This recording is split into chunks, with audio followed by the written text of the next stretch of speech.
He's gonna take you back to the past to play the shitty games that suck ass. He'd rather have a buffalo take a diarrhea dump in his ear. He'd rather eat the rotten asshole of a roadkill skunk and down it with beer. He's the angriest gamer you've ever heard. He's the angry Nintendo nerd. He's the angry Atari Sega nerd. He's the angry video game nerd. Kid Kool is a game that's so bad you wouldn't even want to wipe your ass on it. Your worst fucking enemies don't deserve to play this accursed foul piece of garbage. Satan doesn't even have any games in hell that are as wretched as this putrid shitload of fuck. You want to see for yourself? Let's go.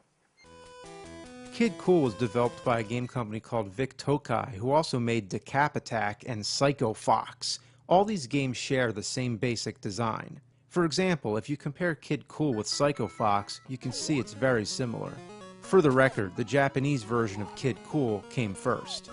Even though these other games are much more refined, it's unfortunate that the Kid Kool disease has spread. So if you played the other games, you already have an idea what Kid Kool is like, except it's much worse.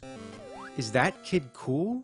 What happened? He looks nothing like the guy on the cover. Now that's what you call cool, shaking his fist at a wizard, a dragon humping his leg. The storyline is about a king who's dying of illness and needs 7 different herbs to cure him.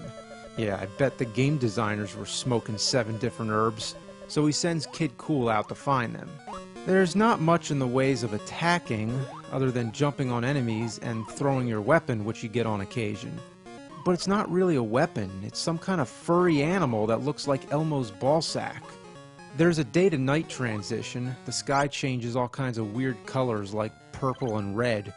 But at least it's not like Simon's Quest with the fucking box that appears in the air and interrupts the damn game. No, this one has enough problems as it is. It's relentlessly difficult with air puffs that shoot out all over the place with no pattern whatsoever. There's a guy sitting on a seagull's white poop curl shooting lightning faster than Sonic the Hedgehog can shit out turbo turds. Spelling errors, yep, you gotta have some of those. Not that cool was ever spelled correctly in the first place. It just makes it more cool when it's with a K.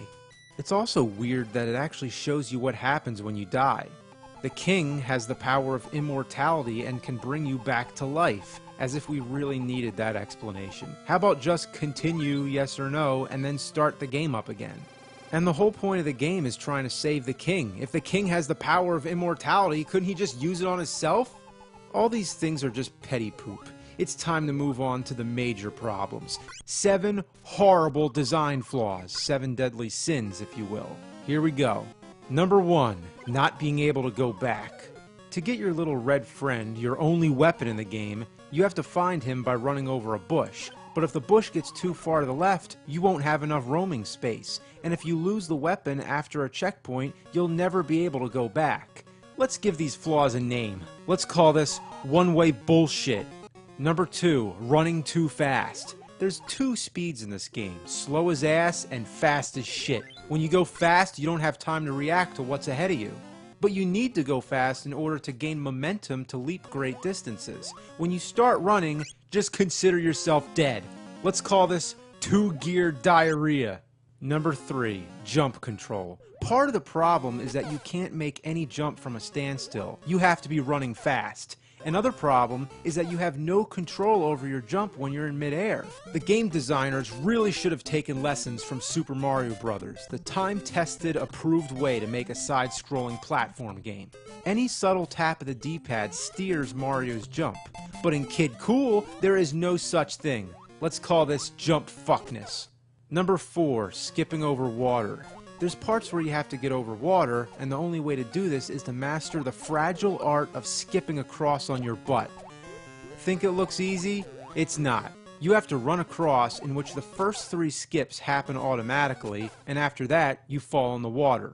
You have to hit the jump button on the 3rd skip. Your accuracy has to be 100% perfect. I'm not even sure of the exact timing. Ever try to throw skipping stones and you can never do it, but one of your friends can do it just right? Who knows? It's just a skill that shouldn't be required of this game. Let's call this topside aquatic ass. Number 5, vertical scrolling. What is the deal with this? Did the programmers have any clue how to make a video game? You're not supposed to have the game stop in mid-jump to reorient the screen. That is so irritating. How are you supposed to make a jump when the screen keeps jolting up and down? How are you supposed to stomp on enemies? Look at this! Look at this! We'll call it air suspension shit lift. Number 6, invisible items. Secret blocks are fine when done right, but here they're always placed about just to make your life miserable. Anywhere you try to jump, you hit your head and get killed. These things should not be all over the place. This should not be a guessing game where I have to jump everywhere to make sure there's no fucking blocks. Again, it's like Simon's Quest, where you have to throw the holy water everywhere just to make sure there's no invisible holes. We'll call this Inviso-Bitch. Number 7, having to drop down. Whenever you have to jump down, you have no idea where you're going to land and end up getting killed. There's no way to know because you can't see what's below until you jump. So it's just another guessing game. We'll call this free-falling fuckballs. So that's Kid Kool for you. It seems to deliberately follow the guidelines for making an unholy disaster of a game. It has one-way bullshit, two-gear diarrhea, it's heavy on the jump fuckness, with loads of topside aquatic ass, it has frequent air suspension shit lifts, a ton of inviso bitches, and some free-falling fuckballs for good measure. How did they make the game this bad? It's clearly untested and rushed beyond belief. There couldn't have been that big a demand for Kid Kool. What was the hurry? In order to do something good, it takes time. And in the end, what do you get? A false ending that tells you the king died because you weren't fast enough. Are you kidding me?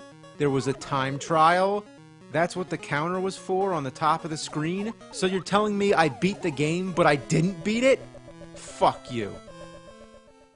I went through all that torture just to be given the middle finger salute?